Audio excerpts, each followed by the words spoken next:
Welcome to Making a Smarter Agent, a podcast for people who sell things for a living. Sales, the easiest job to get and yet the hardest one to succeed at. Each week, I take a deep dive into the methods used by the winners in sales, the people who seem to make selling look easy.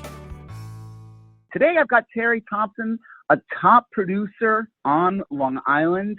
What should I say, Long Island or the Hamptons? Well, where I really specialize in the Hamptons, so I would say the Hamptons. Okay, so correction. Just for the people that are listening nationally, even though the Hamptons are on Long Island, it's almost like people who go to Wharton don't identify as University of Pennsylvania, they identify as Wharton. So you identify as Hamptons. Let's stick with the Hamptons. Let us know who you are, what you do, how long Okay, you do. well, my name is Terry.thompson. I have lived out on the east end of Long Island, known as the Hamptons, since 1993. I actually come from a financial background. I had worked with UBS for many years and actually started with Douglas Elliman in real estate at the perfect time when the market crashed in 2009-ish. So I try to take things from a little bit of a different angle, having started after the boom. Sure. And what was, what drove you into it? Because at that point you were between a rock and a hard place. You're in finance, so 2009 wasn't the time for that. So you said, okay, great, life will be easier in real estate? And well, actually, I retired from the finance industry in 2000, moved to Connecticut, started in a new business. Actually, I think there's probably a lot of people out there who have a backstory, but I restarted and reinvented myself in 2009. I won't go into what happened from 2000 to 2009, but okay. I basically, was in the process of a divorce and moved back to the East End full time. I was only here part time at that moment, and just said, you know what? I love real estate. I've built some homes. I've renovated some homes, and I'm going to surround myself with all positive people and get started. And that's exactly what I did. Terrific. And when, from the day you started, when did you actually have your first closing? Well, I started in March of 2009 and I closed 4 homes that year. I want to say probably by the summer. I made a lot of money the first year. I made $32,000. So that was my first, and I think I probably spent 15 in advertising. So that was a challenge. But, my goal every year was just to keep building and do the next right thing and surround myself with great professionals and build my strategic partnerships. So 10 years later, it's been, a really, really great experience. That's great. So you did 4 deals in a year, so 1 a quarter every 3 months. Mm-hmm. And in year 2, did it narrow? Year 2, year 2, I was rookie. Well, I guess they started me, my first full 12 months was 2010. And I came in rookie of the year. And I want to say, I think I sold 8 or 9 houses. And then every year it kind of went up 50%. So that was my goal, to just continue to grow 50% a year. And then I would say the last 3 years I've leveled off to my overall goal, having built my team and built my strategic partners. It's kind of on autopilot now. We all just have to work hard. Okay, work hard. So, since this podcast is for real estate agents and other people in sales, I want to stress that we will be having some guests that are just champions in sales, not necessarily real estate. Let us in on what the total sales were in 2019. Can you? 2019, interestingly enough, was my best year. My team and I closed 30 homes. We have 5 more that are closing this month that didn't make it. They were in contract last year. And I usually try to break $1 million in GCI with Douglas Elliman. So luckily, last year I went over and above that. And it really is just all about putting systems in place and making sure that everybody on the team is doing what they do best. And I think I've learned that over the last several years. You have to look at what people's talents are and let them really, take the reins and do what they do. So $1 million in GCI. Wow, that's awesome. It sounds like a great year. I mean, actually fairly typical of you, but it was the best yet. So that's a lot to be proud of. when you say you have to work hard, talk to us about the process. How much time do you actually put in working? Interestingly enough, my first 4 years, I literally was working 80-hour weeks and I didn't have anybody working with me. So I just wanted to prove that I could build a business. And, you have to decide if you're new in the business. Do you want to run your own business under the umbrella of the company you work for, or do you want to work on a team? I've always run my business like I'm a business owner.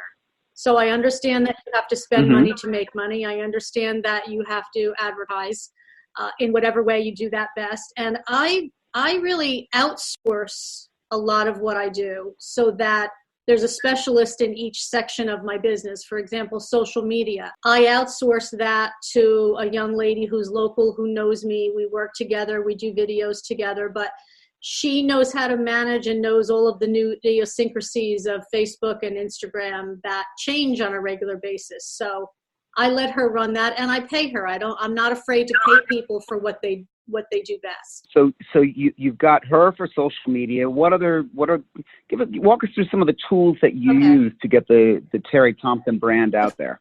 First thing is you have to develop your strategic partner. So if you're working with a customer, whether it's a buyer or a seller, you need your go-to people. So I need my local attorneys, of which I have 3 that I love, that I know are going to get us to the closing table. I have my banker that I will, before I bring people to homes, I want to know, can they afford to mortgage, or what kind of back information do we need to know, what kind of house can we get them into.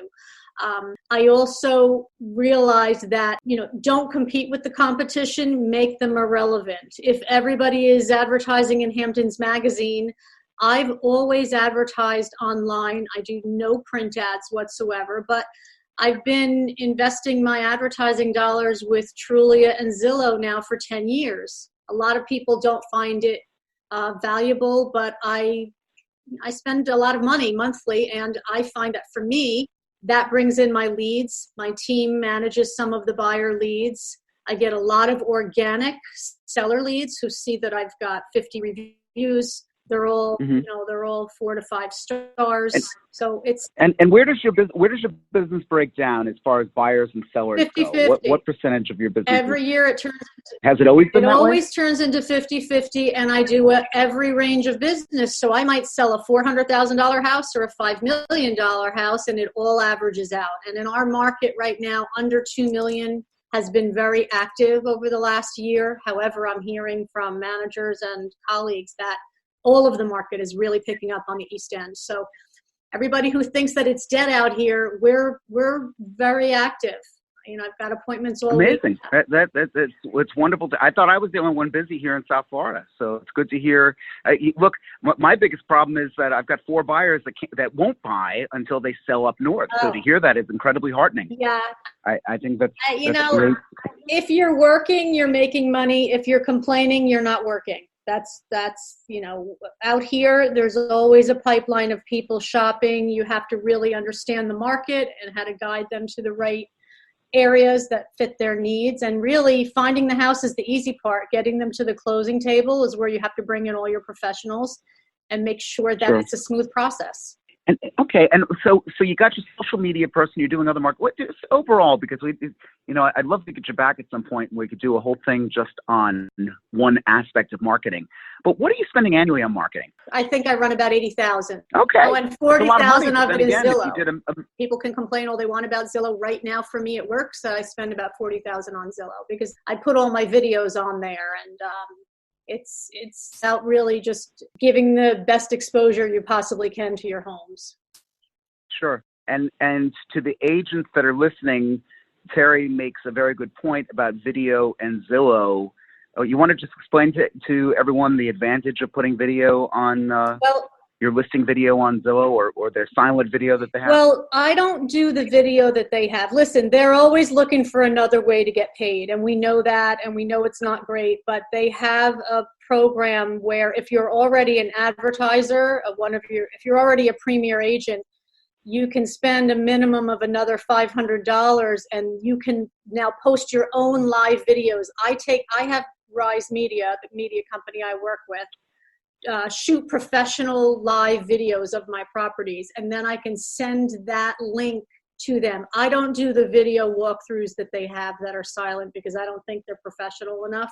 I want everything to be, it's got to represent my brand. And if the photos aren't perfect and there's not water in the pool and there's not, leaves on the trees, then we make sure that it's there. And sure.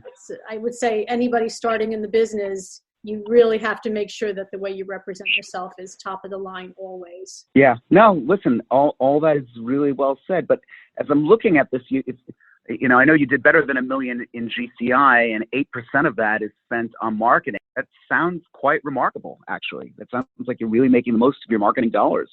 I focus online. It's all online. There's that's nothing. Great.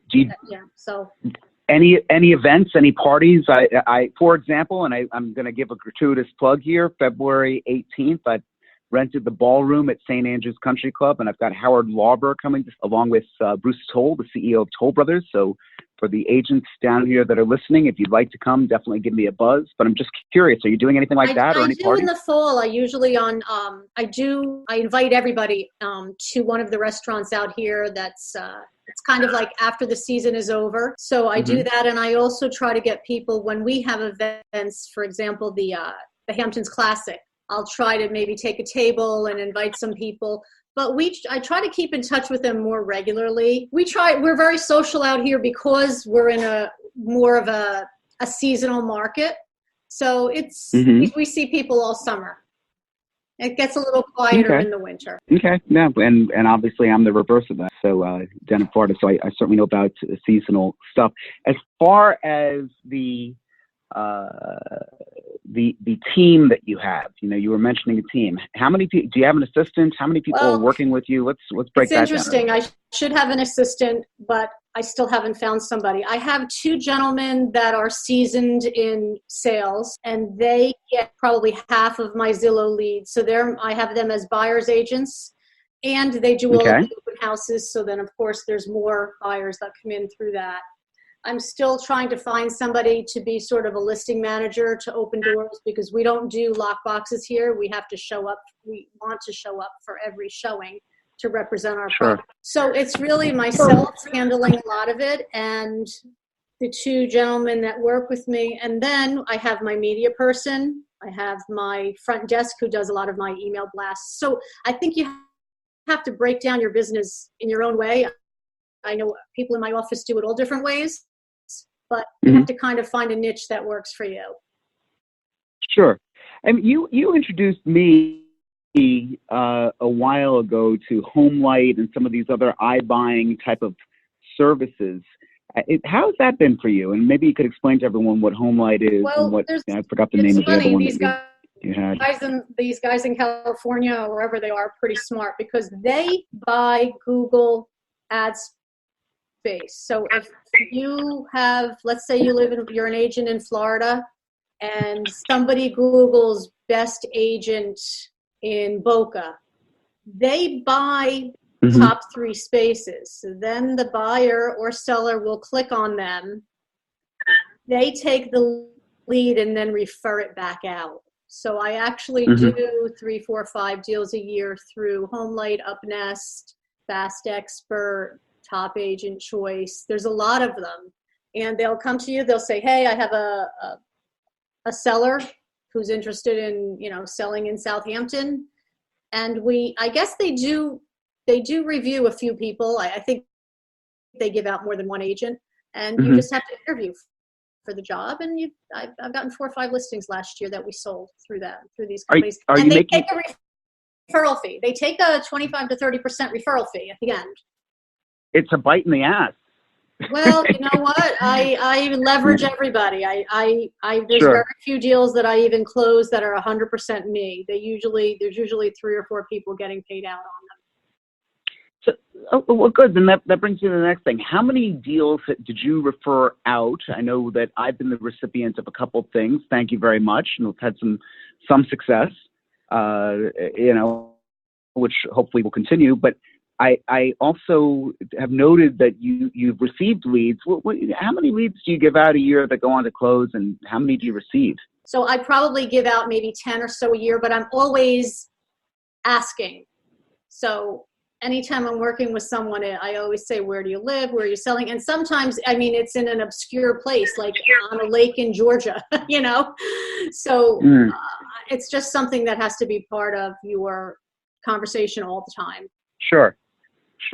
Okay. No, look, it makes up a significant portion of your business. Well, referrals, just in general, between all of the different types of referrals in and out, represents about 40% of my business. Amazing. And I really want the agents who listen to this to hear that and let that sink in, because I just can't believe how some agents have been just downright disrespectful to other people in the business, or haven't spent the time nurturing the relationship. You can't be afraid to give. You can't be afraid to be a giver. So I have a couple of a team from a totally different company that I will not mention, that bought a house from me, gave me a referral. And from that referral, 4 of their friends bought, people that the 2 agents didn't even know. And I always send back the referral fee. So they got 5 referral fees from me on 5 sales. So of course, we do a lot of business together. So you have to be a giver. You can't always be looking for, you sell one house and then you say, well, you didn't really refer the next one to me, even though their friend bought. So you have to I always keep the money flowing. Do you keep a ratio between the actual number of leads, good or bad, versus the number of closings? For example, you did 30 sides in 2019. Well, hold on. Was it 30 sides or 30 deals? 30 deals closed and 5 more. So 35 contracts. 35 sides. And how many leads actually created those 35? I have no idea. Was it 10 to 1, 20 to 1? Idea. Okay. I know how much I spend and how much comes in from it, but I really don't know, there's a lot of leads that come in that are just nothing, that, people spend money on these internet leads and a lot of them are just not great, but you have to cultivate. When you get a good one, you have to cultivate it. All valuable stuff. What would you advise a newcomer in the business? If you look back at 2009 when you got into it, what were some of the mistakes that you might have made that you would warn someone coming in today that they should try and avoid? Well, I would look more at what you can do right. I think that I was very fortunate to work in a company that I would say for new agents to really ask a lot of questions and get involved with the other agents in their office and see what they can do for them. Ask them if you can do their open houses. My first client came from me doing an open house for another agent in a different office in a different town. And I sold 5 houses to that first client between buy and sell over the last 10 years. And one of them was last year. So I would say really just put yourself around the successful people, not necessarily the ones making the most money, but the ones that have integrity and know how to run their business and do the next right thing. Just surround yourself with only positive people and learn from them and ask questions and see how you can help them. And don't be afraid to do some stuff for free. That's brilliant. It's words to live by. Couple other questions here. You participate in my weekly think tank, Rain Nation, every Wednesday morning at 9 a.m. Eastern. Anything you want to share with the listeners about what that's been like for you? What the experience has been talking to different agents every week and people from different parts of the country? Well, it just gives you some insight as to how everybody can be unique and do things differently, but still be successful. But what I notice is that everybody has some sort of a different angle or gift that they capitalize on. So, Terry Robeson, he does different events in the city, and that's productive for him. Some people are phone people. Some people are socializers. So you can run your business differently, but it's not follow what someone else is doing. It's decide what works for you and what you're good at and find your niche and go for it. Fantastic. Okay. Just I know it's a bit out of order, but I'm just curious, so you were growing 50% till you got to a certain point. Was that a conscious effort to say, you know what, I'm working hard enough. I don't need any more. Therefore, I'm going to maintain this level of discipline and pretty much reap a very similar amount every year? Or what made you stop? It's not that I'm stopping, it's that I really can't work those hours anymore. So I want to, I always set that million GCI goal. Last year we did okay. The year before we were a little short. Year before that we hit it. It's just that I find that it's no fun to always be working. So I try to take some time off, take a couple hours. I usually don't take full days off, but a few hours here and there, or at the end of the year, take a week and a half, 2 weeks. So it's also just relying on your team and not being afraid to delegate and let other people earn as well. Do you farm? Funny enough, I have a guy from another company that he just has been following me for a few years. I have his rental listing out here. I don't do a lot of rentals, but he called me and said, can I cold call for you, FSBOs, and would you give him a referral fee? I said, sure. Well, the guy is an animal on the phone. He's fantastic. And in the last 5 days, we opened 2 new listings. Wow. From this guy cold calling? From him calling homeowners, people that get calls from everybody. Somehow he gets them on the phone. He's not even working with my company. He's with a totally different company in Nassau County. He says, I work with Terry.thompson. I have a house in the Hamptons. She's the best. And you really need to talk to her and, tell me why you feel that listing it yourself is going to be better than listing it with a top producer. And we opened 2 out of 4. And it's just the beginning. You may very well wind up working like crazy again this year. Yeah, he said he wants to get me 10 for the year. I said, you're going to get me 10 for the month at the rate you're going. Yeah, that's a lot to be proud of. That's great. And any reason why he would just make the call and not do it himself? Because he lives in a different town and he doesn't specialize in the Hamptons and he doesn't have the access to everything we have out here. So he's leveraging me. So he's just going to collect referral fees and sit on the phone. Terry, it has been an absolute pleasure having you here today. I hope, like I said, I could talk to you all day long. I hope we could have you back again and we could talk about a very specific marketing topic because, boy, you are just a treasure trove of information. I am really happy that you asked me to speak. I had a great time.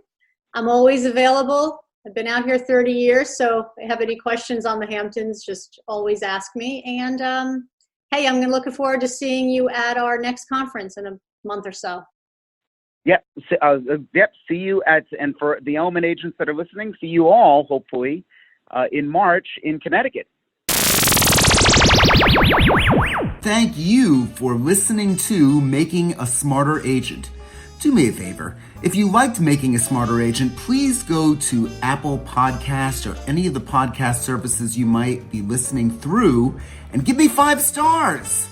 I look forward to seeing you next time. And remember, connect with Rain Nation, that's RAIGNATION, on Facebook.